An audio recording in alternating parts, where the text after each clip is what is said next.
Hello guys, what's up again for today's video.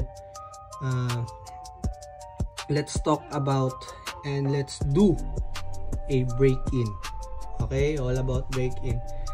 So eto guys, break-in ko to. Paano ko bini-break-in ang stock motor or tune motors. Okay, so ang ano mo lang, bago ko ipakita o anong gagawin, i-check muna natin ito, stock motor to. Stock at saka ano guys tune motors. Ito yung process ko, okay? So ito yung gagamitin natin. I-check muna natin sa Geary. Ito, check natin yung RPM. Itong gagamitin ko na lang. Okay, kasi ginagamit ko yan eh. Yung ano ko. Yan. Charge kasi yung battery ko doon. Okay? So, ito na lang gagamitin natin. Okay. So, for the battery pala, paano mag-check ng battery? Okay, so okay guys, 'di ba? FMA, ilagay na natin FMA, yun nga, front motors na chassis. So, front motors, so ito yung magiging positive, ito yung magiging negative. Okay? So, and then for the rear motors naman, rear chassis naman pala, I mean, is ito yung positive, ito yung negative. Okay? So, I think gets naman yun.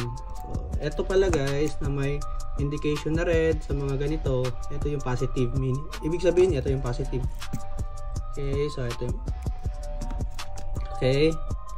So, let's check first the RPM. So, guys, hindi ko na siya, hindi ko na nilinis. Okay, wala pa tong linis, kasi wala. Kinuha ko lang to sa sa isang box ko dito. Actually naka-stock na to, matagal na to. Hindi to bago Matagal na to na-stock pero hindi ko ginalaw. Okay, for the sake of this video lang, kaya kinuha ko siya. Okay, so let's check. Okay.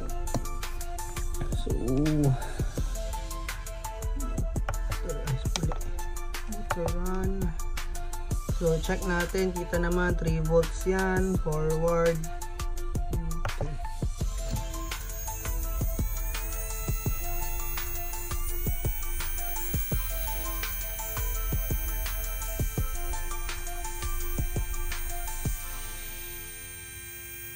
So yan.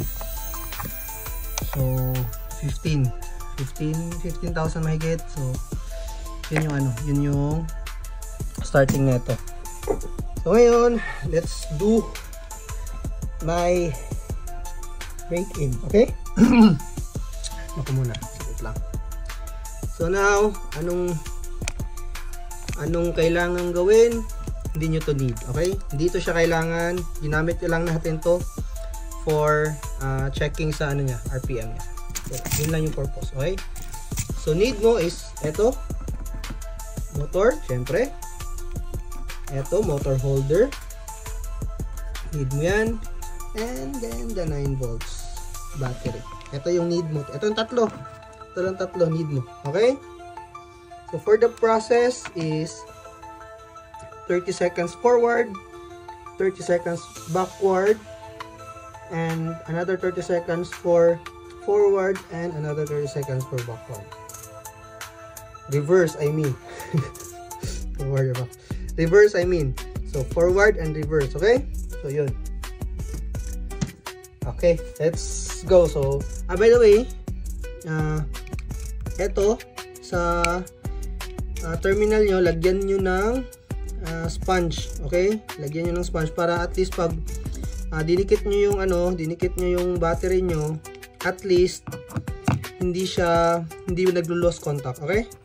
So, wala tong oil guys hindi walang linis, as in stock na stock talaga. Okay? So eto, tandaan nyo, ito yung ito yung positive. So, ibig sabihin ito. So, ibig sabihin ito yung positive. Okay? So, ito yung negative. Okay? So, start tayo ng positive. So, 30 seconds. 30 seconds guys. So, wait. Natin yung oras. Ano ba? Wait lang. Yun. Yan na lang. So, ang gagawin is patatakbuhin muna natin ng 5 seconds, tapos start tayo, then 35 seconds natin i-stop, okay? So, let's go!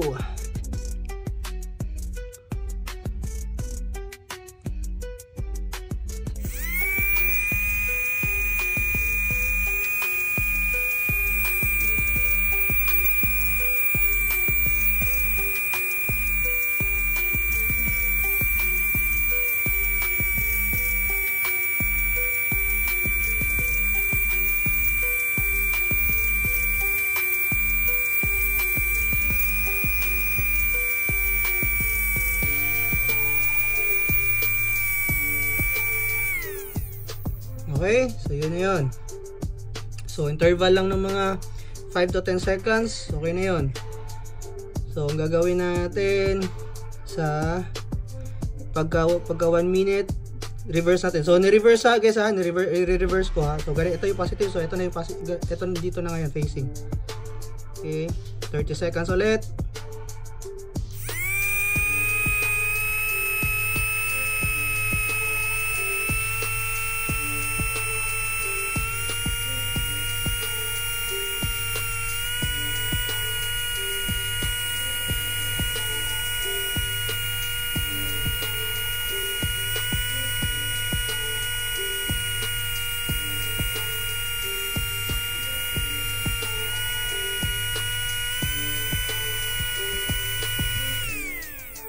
Okay, so 2 minutes and 10 seconds natin kasi start natin siya sa ano, yan, go. Positive na to, ano na to ha, forward na to, forward rotation na to. So, ano na to, going for second, ano na to, process ng second cycle na to, okay? So 2 minutes and 10 seconds. 6 seconds more.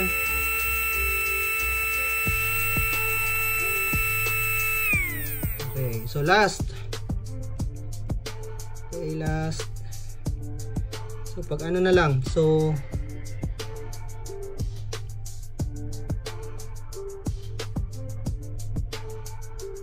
pag 30 seconds guys ha.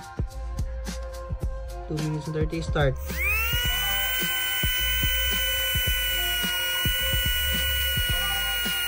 So, sa 3 minutes, tapos na tayo, okay?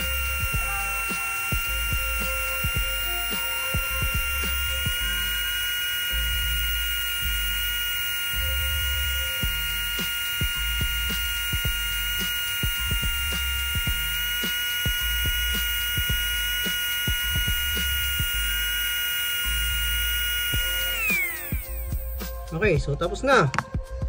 Yun na yun. Yun na yung break-in natin. Sa stop mo, ito yung break-in ko. Process ko sa stock motors. Any stock motors and then tune motors. So yun lang. So yun na yung ano. So ano natin? Check natin ngayon, okay? So ulit, ito yun, forward. Ito yung ano, reverse. Ito yung positive, ito yung negative, okay? Yan ko lang. Yan, kumapit din. Okay. So, wait lang, ano ko lang. Okay, yun. Okay, so yan ako lang. Yan. Para at least makita niyo, okay?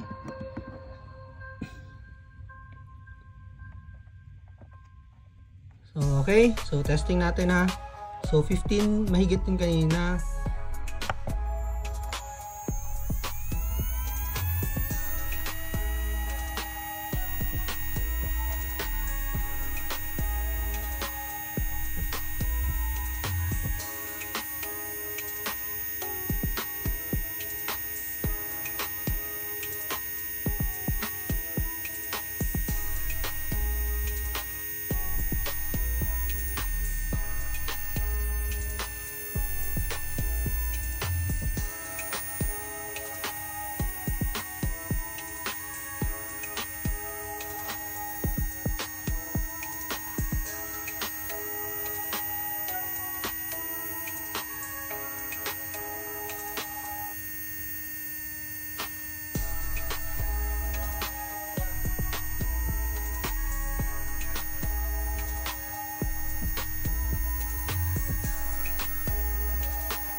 Okay, so naka 1 minute tayo. So kanina 15k, ngayon is nasa 18 mahigit. So yun, tumaas siya ng around 2k mahigit.